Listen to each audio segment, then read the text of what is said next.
में अपन ने प्रश्नमाला 11.3 में 8 प्रश्न कर लिए थे।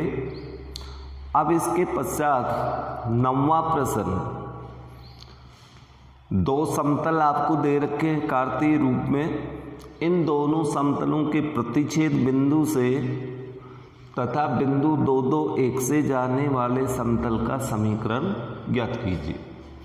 और दो समतलों के प्रतिच्छेद बिंदु से जाने वाले समतल का समीकरण ज्ञात करने के लिए आपको सूत्र लिखाया था, तो उस सूत्र के अनुसार आपको हल करना है।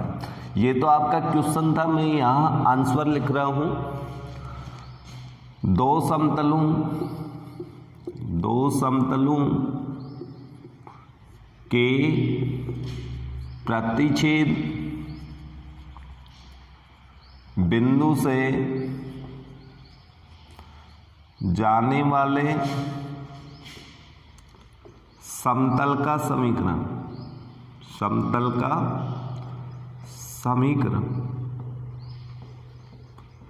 जब इसका समीकरण अपन ज्ञात करेंगे तो हमें सूत्र लगाना है a1x plus b1y plus c1z minus d plus lambda into a2x plus b2y plus c2z minus d2 बराबर 0। और इसमें जब अपन मान रखेंगे तो अपने पास आएगा 3x minus Y plus 2z minus 4 plus lambda into x plus Y plus z minus 2 equal 0। ये अभिष्ट समतल का समीकरण होगा। यहाँ पर हल करते समय देखिए, ये तो आपका क्वेश्चन था, समझाने के लिए आपको ये लिखा गया, लेकिन यहाँ पर अपना सॉल्यूशन ये है। तो पहला समीकरण यानी अभिष्ट समतल का समीकरण है, लेकिन इसमें लैम्ब्डा का मान रखना पड़ेगा, और लैम्ब्डा का मान इसमें रखते ही हमें समतल का समीकरण प्राप्त हो जाएगा। तो देखिए, लैम्ब्डा का मान के लिए आपको कंडीशन दी है कि बिंदु 2 2 1 से जाता है, तो आप यहाँ लिखेंगे चूंकि समतल एक बिंदु 2 2 1 से जाता है, और जब इस बिंदु से जाता है तो इस समतल को समीकरण को संतुष्ट करेगा। तो इसमें मान रख दीजिए आप। जब x y z के मान इसमें रखोगे, x means 2, y means 2, z means 1, तो हमें प्राप्त होगा लैम्ब्डा का मान 3 into 2 minus Y means 2 plus 2 into z means 1 minus 4 plus lambda into 2 plus 2 plus 1 minus 2 बराबर 0। जब इसको अपन हल करेंगे तो 6 minus 2 plus 2 minus 4 plus lambda into 5 minus 2 बराबर 0। या फिर यहाँ पर हमें प्राप्त होगा 2 प्लस 3 लैम्ब्डा बराबर 0, या लैम्ब्डा बराबर हमें प्राप्त हो गया -2/3। ये लैम्ब्डा का मान आप समीकरण 1 में रखेंगे तो अभिष्ट समतल का समीकरण प्राप्त होगा। तो आगे का कार्य तो आप कर ही लेंगे, या फिर मैं आपको चलो पूरा बता देता हूँ। लैम्ब्डा का मान 1 में रखने पर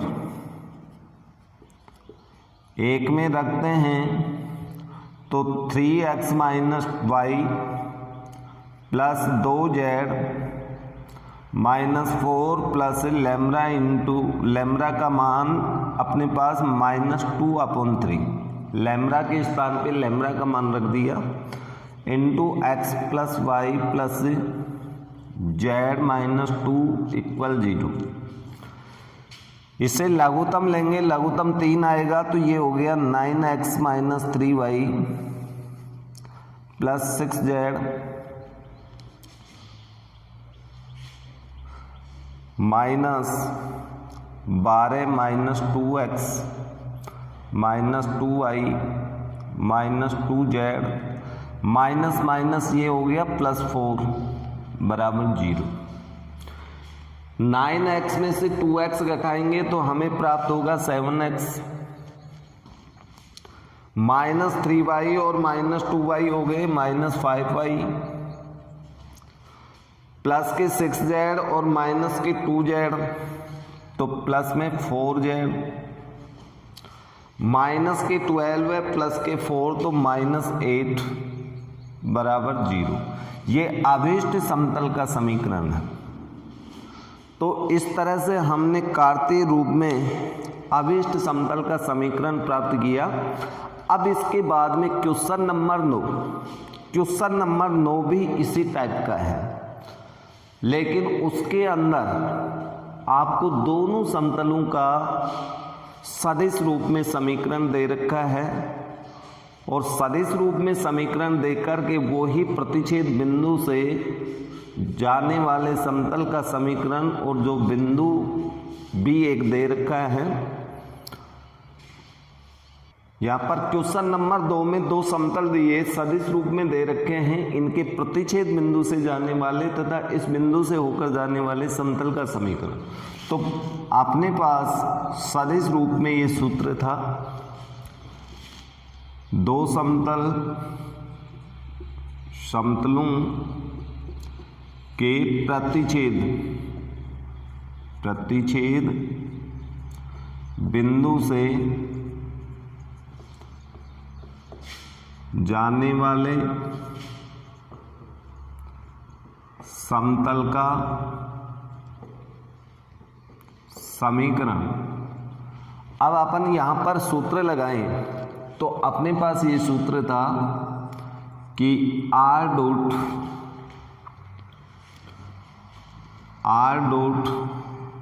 a vector minus d1 plus lambda into r dot a2 vector minus d2 बराबर 0। इस सूत्र का यदि अपन प्रयोग करें तो हमें सदिश रूप में समतल का समीकरण प्राप्त हो जाएगा। तो यहाँ पर r डॉट a1 मीन्स अपन को दिया 2i प्लस 2j माइनस 3 के कैप, d का मान 7 तो -7 plus lambda into r dot a2 means अपने पास है 2i cap plus 5j plus 3 के कैप माइनस d2 मीन्स अपन को दे रखा है 9 बराबर 0। या इसमें r का मान रखने पर r वेक्टर का मान रख दें और या सदिश रूप में अपन को समतल का समीकरण लाना है तो लैम्ब्डा का मान रखना पड़ेगा। और लैम्ब्डा का मान रखने के लिए यहाँ पर अपन को हल करना पड़ेगा। ये अभीष्ट समीकरण नंबर 1, लेकिन लैम्ब्डा ज्ञात करने के लिए समतल 1 बिंदु 2 1 3 से या फिर इसको सदिश रूप में बिंदु को लिख सकते हैं 2i प्लस j प्लस 3 के कैप से जाता है। तो फिर ये बिंदु या ये सदिश इस समतल को संतुष्ट करेगा, अर्थात ये बिंदु इसमें रखें तो r वेक्टर अपन जानते हैं xi plus yj cap plus z के कैप, तो हमें यही सदिश प्राप्त होगा। अर्थात ये सदिश r वेक्टर के स्थान पे रख सकते हैं। बिंदु का सदिश है r वेक्टर, इसलिए अपन यहाँ पर ये मान रखेंगे, ये बिंदु का मतलब ये स्थिति सदिश, ये स्थिति सदिश आर वेक्टर के स्थान पे रखिए आप 2i plus J plus 3k cap dot 2i plus 2j minus 3k cap minus 7 plus lambda into R vector means 2i j plus 3k cap dot 2i plus 5j plus 3k cap minus 9 बराबर 0। अब इसको हल करेंगे तो हमें lambda का मान प्राप्त होगा। ये डॉट प्रोडक्ट ज्ञात करें, डॉट प्रोडक्ट ज्ञात करेंगे तो अपने पास आएगा 4 plus 2 minus 9 minus 7 plus lambda into इनका भी डॉट प्रोडक्ट करें तो 4, जे को जैसे किया तो प्लस 5, के को कैसे किया तो 9 माइनस 9 बराबर 0। या कुल मिलाकर के आपने पास यहाँ पर देखिए 16 माइनस के 6 प्लस के तो माइनस 10 प्राप्त हुआ, प्लस लैम्ब्डा का मान इधर प्राप्त हुआ 9 लैम्ब्डा बराबर 0, या लैम्ब्डा बराबर हमें प्राप्त हो जाएगा 10/9। और ये लैम्ब्डा का मान आप समीकरण नंबर 1 में रख देना, अभिष्ट समतल का सदिश समीकरण आपको प्राप्त होगा। अर्थात लैम्ब्डा का मान 1 में रखने पर, तो ये मैं यहां पर आपको पूरा का पूरा ही बता देता हूं।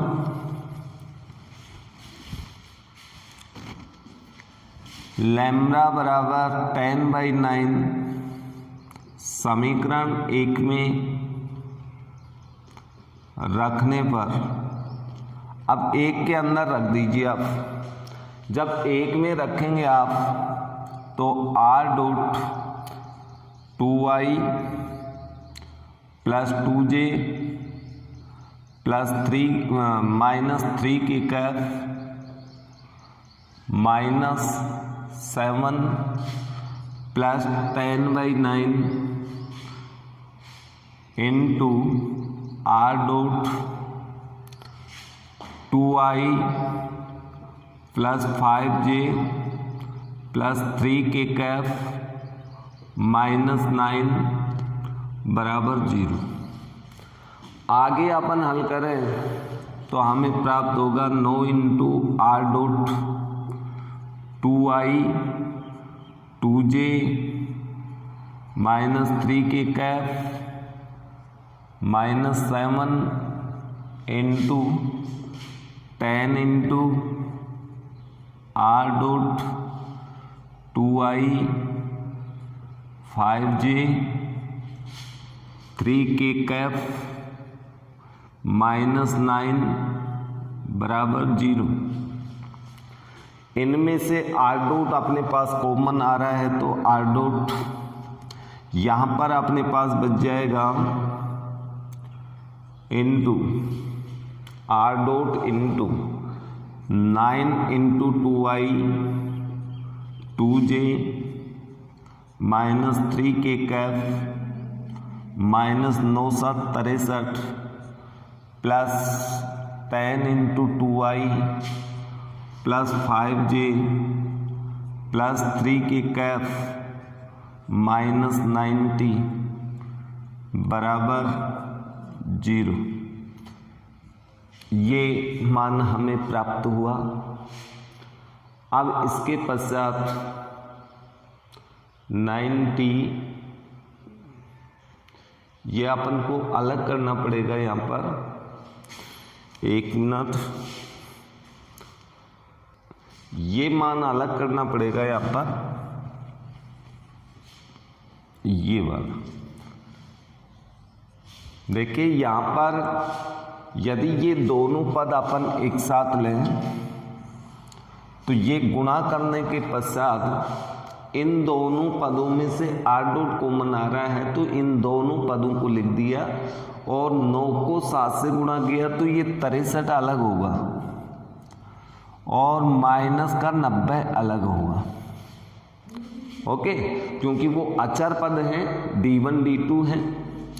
अब इसके पश्चात r डॉट, यहाँ पर 18 i कैप और 20 i कैप, टोटल कितना हुआ 38 i कैप, 9 दूनी 18 j और 50 ये, तो 18 और 50 68 j कैप, 9 30 27 और 30 प्लस का 27 माइनस का, तो 3 k कैप बच गया अपने पास प्लस का। ये तो हो गया आपका सदिश और ये हो गया -153 बराबर 0। तो इस प्रकार से सदिश समीकरण हमें ये प्राप्त होगा। क्वेश्चन नंबर 11 भी इसी टाइप का प्रश्न है। इन दो समतलों के प्रतिच्छेद रेखा से होकर जाने वाले तथा इस समतल के तल के लंबवत तल का समीकरण ज्ञात कीजिए। तल मीन्स समतल का समीकरण। तो यहाँ पर अपन पहले ये हल करते हैं कि समतल x plus Y plus Z बराबर या -1 बराबर 0 तथा 2x plus 3y plus 4z minus 5 बराबर 0 के प्रतिच्छेद रेखा से जाने वाले समतल का समीकरण। और जब इसका समीकरण ज्ञात करेंगे तो कार्तीय रूप में है। कार्तीय रूप में तो अपन जानते ही हैं x plus Y plus Z minus d1 plus lambda into 2x plus 3y plus 4z और ये d2 का मान है बराबर 0। ये अभिष्ट समतल का समीकरण होगा। लेकिन ये समतल नंबर 1, इसको यदि अपन वास्तविक रूप में लिखे तो अब लैम्ब्डा का मान ज्ञात करना पड़ेगा। और लैम्ब्डा का मान ज्ञात करने के लिए पहले हम इसको इस रूप में लिखते हैं। यहाँ पर 1 नंबर मत देना, यहाँ पर अपन x x के एक साथ लिखते हैं, y y को एक साथ, z z को एक साथ। तो x 1 है, यहाँ पर 2 लैम्ब्डा x, तो 1 प्लस 2 लैम्ब्डा इंटू एक्स लिख सकते हैं। दूसरा y के अंदर देखें तो अपने पास आएगा 1 प्लस 3 लैम्ब्डा y। फिर z के अंदर देखें तो अपने पास क्या आएगा 1 प्लस 4 लैम्ब्डा इंटू z। या फिर लास्ट में -1 -5 लैम्ब्डा, -1 -5 लैम्ब्डा बराबर 0। ये अभिष्ट समतल का समीकरण होगा। अब यदि इसमें लैम्ब्डा का मान रख दें तो वास्तविक समतल प्राप्त होगा। तो यहां पर अपन लिखेंगे चूंकि समतल 1 अर्थात इन दोनों समतलों के प्रतिच्छेद रेखा से होकर जाने वाले समतल इस समतल के लंबवत है। समतल 1 समतल x minus Y plus Z बराबर 0 पर लंब है। और जब इस पर लंब है तो अपन जानते हैं a1 a2 plus b1 b2 c1 c2 बराबर 0। इसलिए a1 a2 b1 b2 c1 c2 बराबर 0। तो यहाँ पर अपन मान रखेंगे a1 का मान ये, b1 ये, c1 ये। a2 का मान यहाँ 1 है, b2 का मान -1 C2 का मान +1, तो ये मान रखने पर 1 + 2 लैम्ब्डा इंटू 1, फिर 1 + 3 लैम्ब्डा इंटू -1 प्लस C1 का मान 1 + 4 लैम्ब्डा इंटू C2 का मान 1 बराबर 0। इसे हल करने पर 1 + 2 लैम्ब्डा 1 + 3 लैम्ब्डा, लेकिन ये माइनस में होंगे, -1 से मल्टीप्लाई है, प्लस 1 + 4 लैम्ब्डा बराबर 0।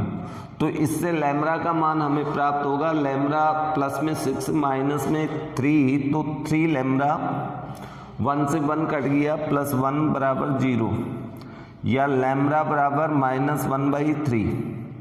अब ये लैम्ब्डा का मान 1 में रख दो, लैम्ब्डा का मान 1 में रखने पर अभीष्ट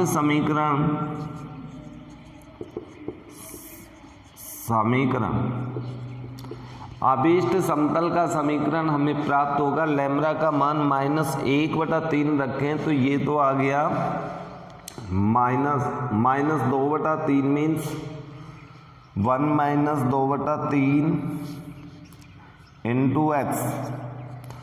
ये मान इसमें रखेंगे तो ये आ गया -1 - 3/3 means 1y plus 1 - 4/3z -1 plus 5 into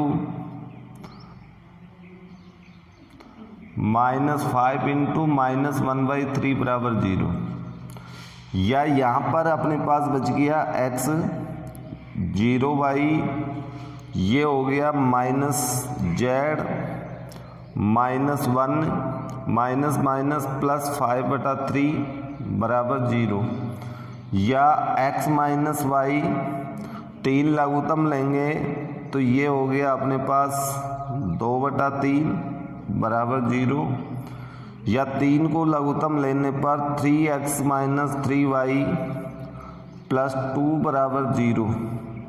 तो इस तरह से आपको समतल का समीकरण प्राप्त हो जाएगा।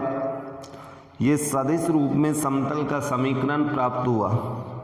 3x - 3y प्लस 2z बराबर, यहाँ पर भी लघुत्तम लेना पड़ेगा, 1 मिनट सॉरी, ये x/3 यहाँ लघुत्तम लेंगे तो ये -3। अब इसको हल करें अपन तो ये /3/3, यहाँ से आप दोबारा कीजिए, 1 मिनट, ये मान ही दोबारा रख देते हैं। ये हो गया 1 - 2/3x प्लस 1 - 1 लैम्ब्डा का मान इसमें रखने पर, plus 1 - 4 lambda means 4/3 z -1 -5 into -1/3 बराबर 0। इसको हल करेंगे तो x/3, ये 0y, यहाँ पर -z/3, ये -1, ये प्लस 5/3 बराबर 0। 3 लघुत्तम लेने पर, 3 को लघुत्तम लिया तो x - z, y का गुणांक 0 है, -3 प्लस 5 बराबर 0। या फिर आगे हल करें अपन तो अभीष्ट समतल का समीकरण x - z प्लस 2 बराबर 0, ये अभीष्ट समतल का समीकरण हमें प्राप्त हुआ। तो यानी तीनों प्रश्न लगभग एक ही टाइप के प्रश्न थे। कि दो समतलों के प्रतिच्छेद बिंदु से जाने वाले समतल का समीकरण जब कार्तीय रूप में या सदिश रूप में दे रखा हो और एक बिंदु से गुजरता हो तो निकाल सकते हैं। और दो समतलों के प्रतिच्छेद बिंदु से जाने वाले किसी समतल के लंबवत हो तो भी अपन लैम्ब्डा का मान निकाल सकते हैं। और लैम्ब्डा का मान निकाल के रख दें तो इस तरह से समीकरण प्राप्त कर सकते हैं। और इस टाइप का क्वेश्चन इम्पोर्टेंट भी है, कई बार परीक्षा में आया हुआ है। क्वेश्चन नंबर 12 और 13 ये दोनों मैं आपको वैसे ही समझा देता हूँ, आप लोग हल करना। 12वें क्वेश्चन में दो समतलों का सदिश समीकरण दे रखा है और फिर ये कहा गया कि इनके मध्य का कोण ज्ञात कीजिए। तो 12वें प्रश्न में सदिश रूप में दो समतलों के बीच का कोण कोस थीटा बराबर आप सूत्र लगा देंगे n1 vector dot n2 vector बटा n1 वेक्टर का परिमाण n2 वेक्टर का परिमाण। तो ये प्रश्न आप लोग खुद हल कर लेंगे और इस पूरे का परिमाण भी ले लेना, क्योंकि कोण हमेशा धनात्मक ही प्राप्त होगा। इसके बाद में क्वेश्चन नंबर 13 में सारे प्रश्नों में समतल के समीकरण कार्तीय रूप में दे रखे हैं और इन कार्तीय रूपों से आपको ये पूछा गया कि कौन से समतल समांतर हैं, कौन से समतल लंबवत हैं। यदि कोई समतल समांतर और लंबवत नहीं हो तो फिर उनके बीच का कोण ज्ञात करें। और यदि कोई समतल समांतर आ जाए या लंबवत आ जाए तो आपको बीच का कोण ज्ञात नहीं करना है।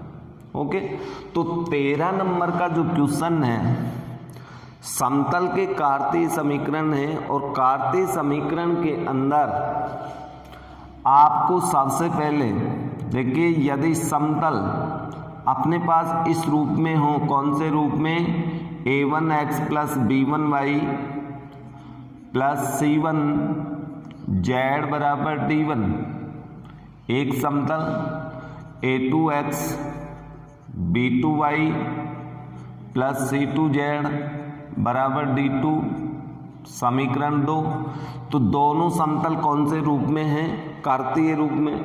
और जब ये दोनों समतल कार्तीय रूप में हैं तो अपने पास एक विशेषता थी समांतर और लंबवत के लिए। तो पहला समांतर होंगे यदि इस कंडीशन का पालन हो, a2 b1 बटा b2 बराबर c1 बटा c2, या फिर इनमें कोई भी निश्चित अनुपात हमें प्राप्त हो जाए तो फिर दोनों समतल समांतर होंगे। तो आप इनके गुणांकों का अनुपात याद करके देख लेना। यदि आपके पास अनुपात कोई निश्चित संख्या प्राप्त हो या बराबर हो तो समांतर होंगे, अन्यथा नहीं होगा। नंबर सेकंड, जब समांतर नहीं है दोनों तो फिर दूसरी कंडीशन लंबवत वाली लगाना।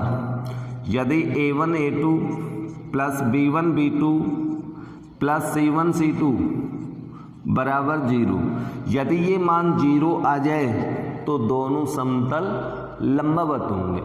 और यदि ये दोनों ही शर्तों का पालन नहीं हो, यानी समांतर भी नहीं है लंबवत भी नहीं है, तो फिर आप सूत्र लगा देना कौन सा, बीच का कोण कोस थीटा बराबर a1 a2 b1 b2 c1 c2 बटा root of a1 square b1 square c1 square root a2 square plus b2 square plus c2 square.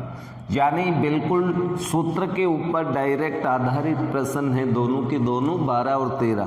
तो 13 के सारे प्रश्न आप कर सकते हो। पहले इसको चेक करना फिर इसको चेक करना। यदि ये दोनों में फॉल्ट हो, नहीं समांतर हो नहीं लंबवत हो, तो बीच का कोण के लिए आप ये सूत्र लगाना, बीच का कोण आ जाएगा। यदि ये वाला हो जाए तो लिख देना, ये वाला हो जाए लिख देना, बीच का कोण नहीं ज्ञात करना। ये दोनों ही नहीं हो तो बीच का कोण ज्ञात करना है। ये 13 नंबर का। अब क्वेश्चन नंबर 14, क्वेश्चन नंबर 14 में सारे के सारे प्रश्न एक जैसे हैं। दिए गए बिंदु से दिए हुए समतल की दूरी ज्ञात करनी है, अर्थात एक बिंदु से समतल की दूरी और एक बिंदु से समतल की दूरी के लिए सूत्र आपको याद होना चाहिए। एक बिंदु मान लीजिए हम बिंदु के निर्देशांक x1 y1 z1 मान लेते हैं। ये बिंदु के निर्देशांक है। बिंदु से समतल और समतल का समीकरण कार्तीय रूप में ये मान लेते हैं ax plus by plus cz plus d बराबर 0, ये वाला मान लेते हैं।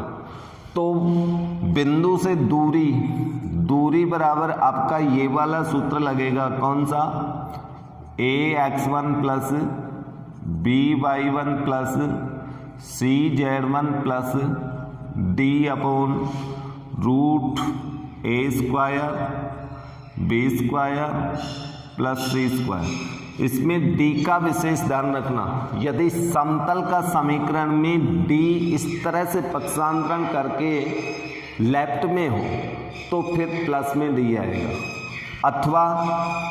अथवा आपका समतल का समीकरण ये हो ax plus by plus cz बराबर d।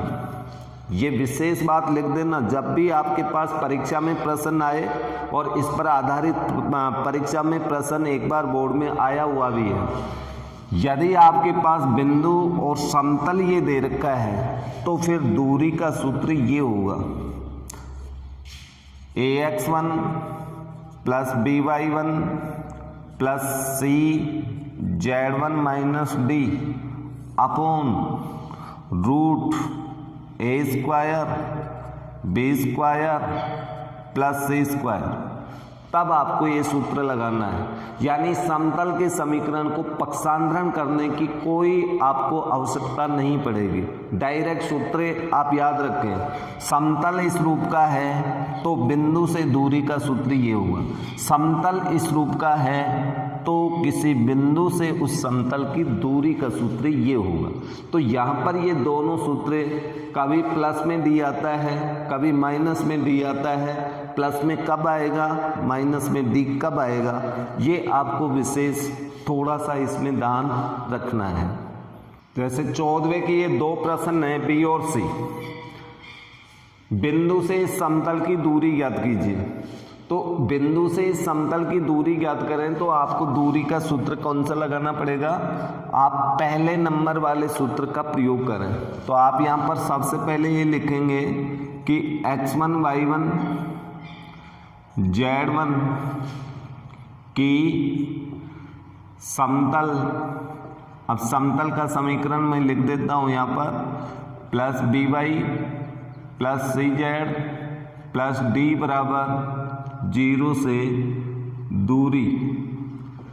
दूरी बराबर हमें सूत्र पता है कि ax1 plus by1 plus cz1 plus d upon root a square b square plus c square. अब इसमें मान रख दीजिए। a मीन्स आपका x का गुणांक, x1 3 plus b means y का गुणांक -1 और y1 -2 plus c means z का गुणांक 2 into z1 1 है प्लस 3 अपॉन रूट गुणांकों के वर्गों का योग -1 का वर्ग एंड 2 का वर्ग। मापांक बराबर, अब देखिए कितना आता है अपने पास 6 + 2 + 2 + 3 बटा √2 का वर्ग 4 1 4 + 1 + 4, या कुल मिलाकर के इस वाले का मान निकालेंगे अपन, तो अपने पास दूरी बराबर, अब यहाँ दूरी हिंदी में लिखें क्योंकि डी लिखोगे तो यहाँ डी लिखा हुआ है, या फिर इसको कैपिटल डी लिखना। तो यहाँ पर अपने पास मापांक कितना आया 8 और 5 13 बटा 3 या 13 बटा 3, ये अपनी अभिष्ट दूरी होगी। इस वाले के अंदर जब आप सूत्र लगाएंगे तो इस तरह से सूत्र लगाएं कि x1 y1 z1 की समतल का समीकरण ax + by + cz बराबर d से दूरी बराबर सूत्र अब आपका ये हो जाएगा ax1 by1 + cz1 - d upon √a² b² c²। अब इसमें मान रख देना और फिर आपके पास दूरी प्राप्त होगी। ओके, तो इस तरह से अपन ने जो प्रश्नमाला 11.3 थी, 11.3 में सूत्रों की थोड़ी सी भरमार है। सूत्र आपको अच्छे से याद होना चाहिए। सूत्र याद होने के पश्चात प्रश्न को ठीक ढंग से पढ़े तो प्रश्न बिल्कुल आसानी से हल हो जाएगा। सूत्रों में आपको कंफ्यूज नहीं होना चाहिए, इसलिए आपको सूत्र बहुत अच्छे से याद और समझ होनी चाहिए। अब देखिए, प्रश्नमाला अपन ने अभ्यास के रूप में पढ़ी और इसमें बहुत सारे सूत्रों का अध्ययन किया। अब विविध प्रश्नमाला आती है और विविध प्रश्नमाला के अंदर बहुत सारे ऐसे प्रश्न हैं जिनमें थोड़ा सा आपको दिमाग लगाना पड़ेगा और सूत्र अपने वही काम देंगे जो एक्सरसाइज के अंदर अपन ने पढ़ लिए। जैसे विविध का उदाहरण नंबर 1 है, बहुत बढ़िया इम्पोर्टेंट क्वेश्चन है कि एक रेखा एक घन के विकर्णों के साथ क्रमशः अल्फा, बीटा, गामा और डेल कोण बनाती है। तो सिद्ध कीजिए कि कोस square alpha, cos square beta, cos square gamma, cos square delta बराबर 4/3, अथवा इसी के स्थान पे ये भी सिद्ध करवा सकता है कि sine square alpha, sine square beta plus sine square gamma plus sine square beta बराबर 8/3। ये आपको सिद्ध करना है।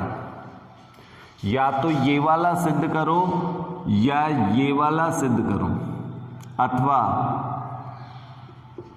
कोस square alpha cos square beta plus cos square gamma plus cos square delta बराबर 4/3, ये डेल है।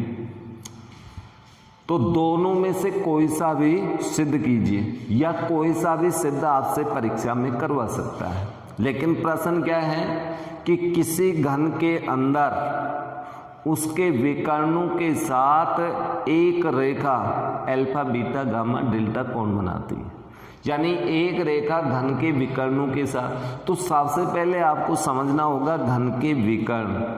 तो देखिए घन के विकर्ण कौन कौन से हैं, मैं यहाँ आपको समझा देता हूँ। ये एक घन है, तो ये तो मूल बिंदु है, मूल बिंदु के निर्देशांक 0 0 और ये x अक्ष पर कोई बिंदु A है। x अक्ष पर कोई भी बिंदु हो तो उसके निर्देशांक A 0 0।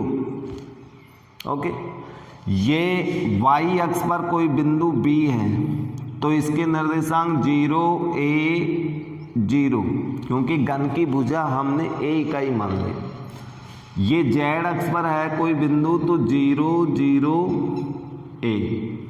ओके, अपन सबसे पहले ये मान लेते हैं, माना घन की भुजा बराबर a, इसलिए a बिंदु के निर्देशांक a 0 0, b के निर्देशांक 0 a 0, c के निर्देशांक 0 0 a होंगे कि नहीं। अब इसके पश्चात और बिंदु लेता हूं मैं। देखिए ये मूल बिंदु के सामने वाला शीर्ष है तो इसके निर्देशांक, क्योंकि ये ऊंचाई में है तो इसकी ऊंचाई भी a होगी, चौड़ाई लंबाई तीनों के तीनों मान a होंगे। एक बिंदु ये हुआ, ये a के अपोजिट है, a के अपोजिट है तो यहाँ पर x निर्देशांक का मान 0 होगा, शेष लंबाई और ऊंचाई इसके अंदर आपको प्राप्त होगी a। ओके, इसी तरह से इसके अपोजिट ये है सामने वाला, तो एक विकर्ण ये बनेगा तो इसके निर्देशांक a 0, ये ऊंचाई वाले निर्देशांक पर है। ये वाला इसके अपोजिट है तो इसके निर्देशांक अपने पास 0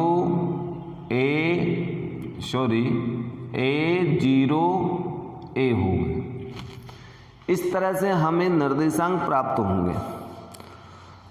अब इसके पश्चात आगे इसको हल करें अपन, तो आगे हल इसका इस प्रकार से होगा। इन बिंदुओं के नाम लिख देता हूं मैं, a b c, और ये c बिंदु हो गया आपका, ये d मान लेता हूं, ये e मान लेता हूं, ये f बिंदु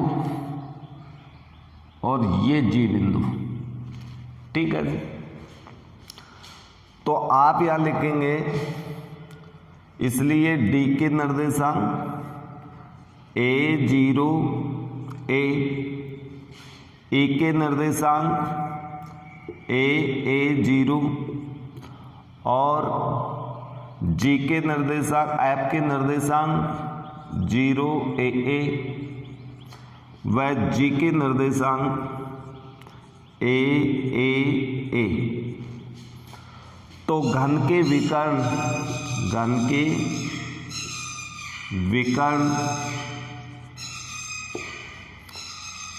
अब देखिए, एक विकर्ण तो बनेगा OG, दूसरा विकर्ण बनेगा AF, तीसरा विकर्ण बनेगा OG AF, तीसरा विकर्ण बनेगा CE और चौथा विकर्ण बनेगा BD। ये 4 विकर्ण बनते हैं। इन चारों विकर्णों के दिक् अनुपात, इनके दिक् अनुपात ज्ञात कर दीजिए। दिक् अनुपात ज्ञात करें तो OG के दिक् अनुपात ज्ञात करें तो x2 में से ये घटाएं तो हमें प्राप्त होगा a।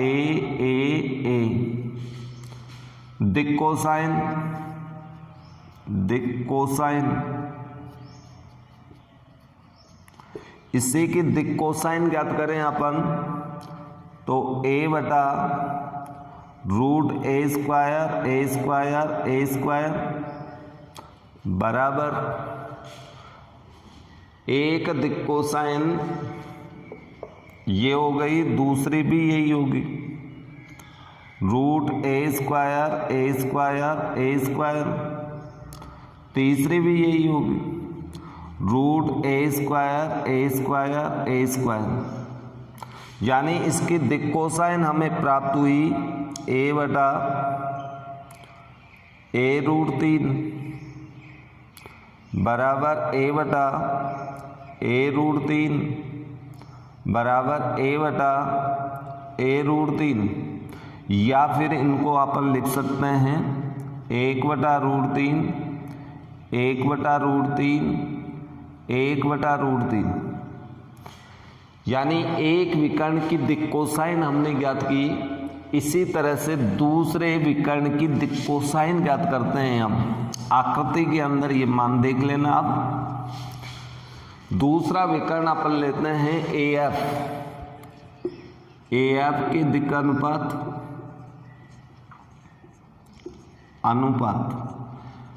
AF के दिक् अनुपात निकालेंगे अपन AF, तो ये H2 Y2 Z2 है। X2 में से ये घटाएं तो 0 - A -0 A -0 मीन्स -A तो दिक् कोसाइन अब इसकी दिक् कोसाइन ज्ञात करें अपन, तो माइनस में 1/√3 1/√3 1/√3, ये तीनों दिक् कोसाइन होंगे। इसी प्रकार अब शेष आप निकाल के देखना। इसी प्रकार अब मैं डायरेक्ट लिखूंगा CF के दिक् अनुपात।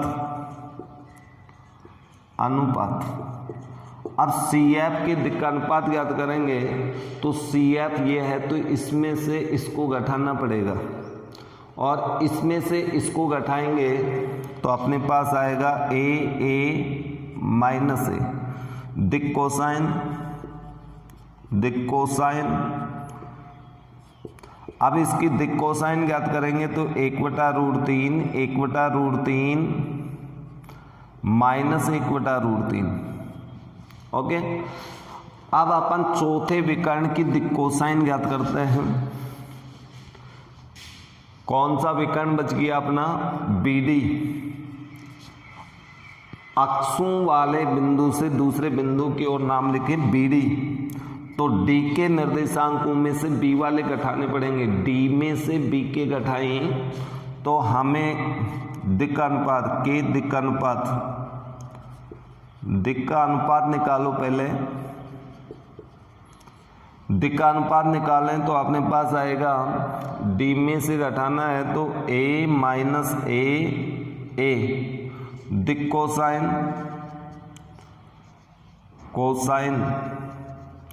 अब दिक् कोसाइन हमें प्राप्त होगी 1/√3 -1/√3 1/√3। इस तरह से तीनों विकर्णों की दिक् कोसाइनें प्राप्त हो गई। अब दिक् कोसाइन क्यों ज्ञात की?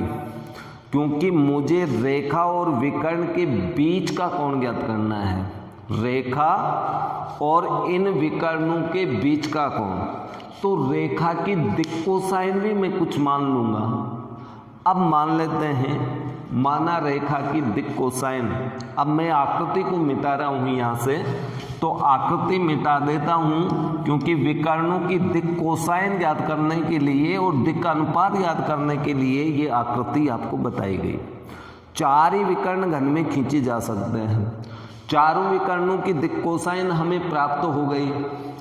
देखिए, एक की दिक् कोसाइन, एक विकर्ण की दिक् कोसाइन ये हैं, दूसरे विकर्ण की दिक् कोसाइन ये हैं, तीसरे विकर्ण की दिक् कोसाइन ये हैं और चौथे विकर्ण की दिक् कोसाइन ये हैं। इसके साथ रेखा अल्फा कोण बनाती है, इसके साथ बीटा, इसके साथ गामा और इसके साथ डेल कोण बनाती है। ये अपन मान लेते हैं। तो अपन यहां पर लिखते हैं पुनः, माना रेखा की दिक् कोसाइन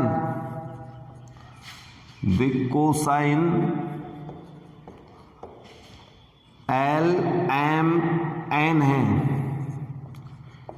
इसलिए रेखा व विकर्ण एक विकर्ण, कौन सा विकर्ण ले रहा हूं मैं? OG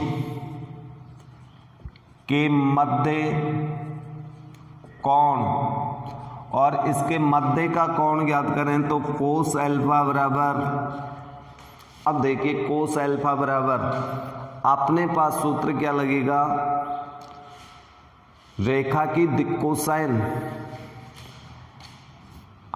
दिक्कोसाइन मालूम है तो L1 L2 plus M1 M2 plus N1 N2 बटा, यहाँ पर L इसकी L1 L2, एक बार सूत्र लिख देता हूँ, M1 M2 N1 N2 बटा root L1 square M1 square N2 square root N1 L2 square M2 square N2 square, या कोस अल्फा बराबर L1 L2 M1 M2 N1 N2। चूंकि हम जानते हैं कोई भी दिक्कोसाइनों के वर्गों का योगफल 1 होता है, तो इसका मान 1, इसका मान 1, तो अपने पास मध्य के कोण का सूत्र दिक्कोसाइन के रूप में यही होता है। तो अब यहाँ से अपन कोस अल्फा का मान निकालते हैं। L1 मीन्स रेखा की दिक्कोसाइन L, L2 मीन्स विकर्ण की दिक्कोसाइन 1/√3 plus M into 1/√3 plus N into 1/√3, कुल मिलाकर के कोस अल्फा का मान हमें प्राप्त हुआ 1/√3 into L plus M plus N, equation number 1। या फिर आप ये लिख सकते हो इसका वर्ग करने पर, चलो मैं इसका वर्ग भी कर देता हूँ, कोस स्क्वायर अल्फा बराबर 1/3 L plus M plus N का होल स्क्वायर, इक्वेशन नंबर 1। क्योंकि हमें ये सिद्ध करना है तो कोस स्क्वायर अल्फा, बीटा, गामा और डेल का वर्गों का योग चाहिए, तो कोस स्क्वायर अल्फा का मान तो हमें प्राप्त हो गया। तो ये चीज आपको समझने की थी, यहाँ पर रेखा और विकर्ण के मध्य का कोण दिक्कोसाइनों के रूप में सूत्र, और ये सूत्र लगा करके हमने कोस स्क्वायर अल्फा ज्ञात कर लिया। अब इसके बाद में दूसरा रेखा और विकर्ण AF, देखिए AF के अंदर दिक्कोसाइन, ध्यान रखना चिन्ह का अंतर है और कोई अंतर नहीं है, तो यहां पर मैं अब डायरेक्ट लिखूंगा रेखा व विकर्ण AF के बीच कोण। अब इसका बीच का कोण ज्ञात करें तो ये कोण बीटा है, कोस बीटा बराबर सूत्र वही लगेगा आपका L1 L2 plus M1 M2 plus N1 N2।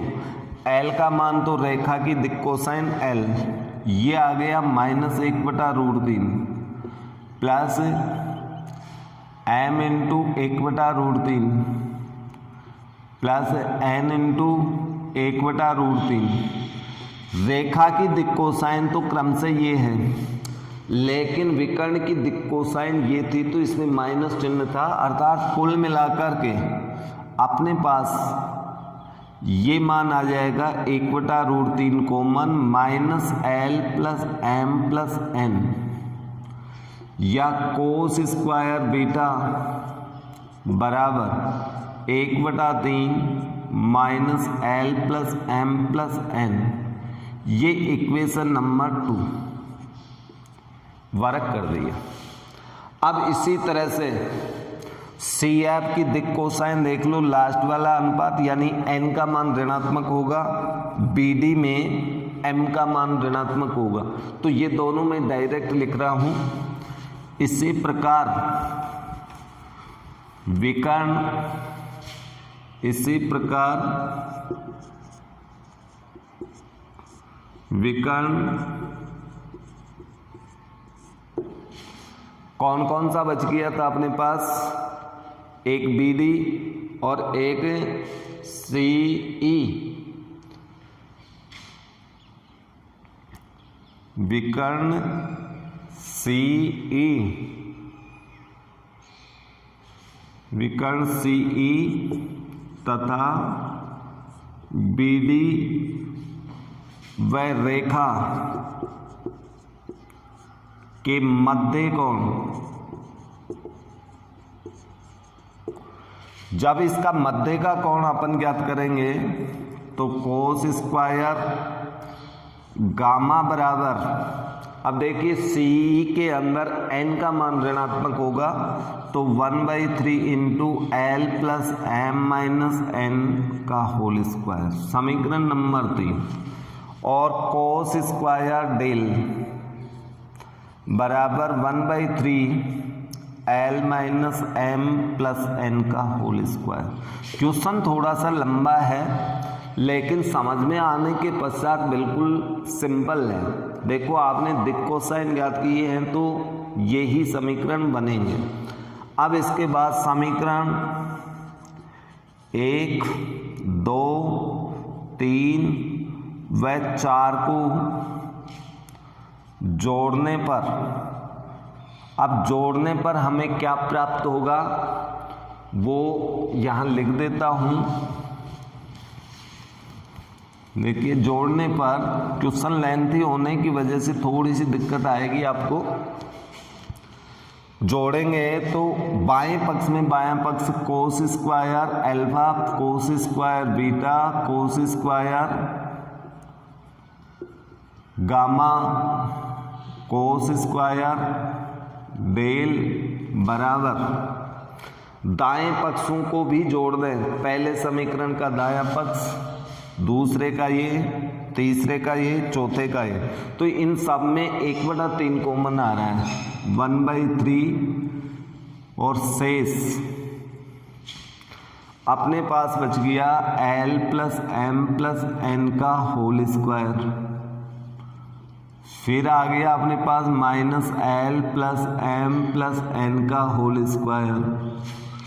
फिर अपने पास आ गया L plus M minus N का होल स्क्वायर और चौथे समीकरण में L plus minus M plus N का होल स्क्वायर। ये अपने पास जोड़ने पर आएगा चारों समीकरणों को। 1/3 RHS में से कॉमन ले लिया हमने, बराबर 1/3, इसका वर्ग खोल दीजिए तो L square M square plus N square plus 2LM 2MN plus 2NL, वर्ग खुल गया। इसी तरह से इसका वर्ग खोलेंगे, इसका वर्ग खोलेंगे, इसका वर्ग खोलेंगे, सारे पद कट जाएंगे लेकिन L square M square N square इसमें भी बचेगा, इसमें भी बचेगा, इसमें भी बचेगा, इसमें भी बचेगा, तो ये 4 हो जाएंगे आपके पास। 1/3 यानी आप इसको हल कर लेना आगे, तो यहाँ पर आपके पास ये बचेगा 4L square, 4M square, 4N square, शेष सभी राशि कट जाएंगी। इसमें से 4 कॉमन ले लेना, 4 कॉमन लेकर के आप हल करोगे तो आपको ये प्राप्त होगा। 4 को कॉमन लिया तो 4/3 L square M square N square और ये दिक् कोसाइनों के वर्गों का योगफल, इसका मान 1, तो 4/3 यही हमें सिद्ध करना था। और यदि इस मान को आप साइन के रूप में बदलें, कोस स्क्वायर के स्थान पे 1 माइनस साइन स्क्वायर अल्फा, इसके स्थान पे 1 माइनस कोस स्क्वायर बीटा, इसके स्थान पे 1 minus cos sine square gamma, इसके स्थान पे 1 माइनस साइन स्क्वायर डेल, तो हमें मान प्राप्त हो जाएगा 8/3, तो वो आप कर लेना। तो इस प्रकार से ये एग्जाम्पल नंबर 1 काफ़ी बड़ा एग्जाम्पल था। वैसे परीक्षा में इतने बड़े प्रश्न संभवतया आने के चांसेस काफ़ी कम होते हैं। फिर भी बाय द वे आपका इस प्रकार का कोई प्रश्न आ जाए, और आया हुआ भी है बोर्ड में वैसे 2007 के अंदर लगभग, इसलिए आप इसको एक बार करके देखना। विविध प्रश्नमाला में और भी प्रश्न निकाल के देखना, थोड़ा सा दिमाग लगाना पड़ेगा, शेष सूत्रों का वही प्रयोग करना पड़ेगा। ओके।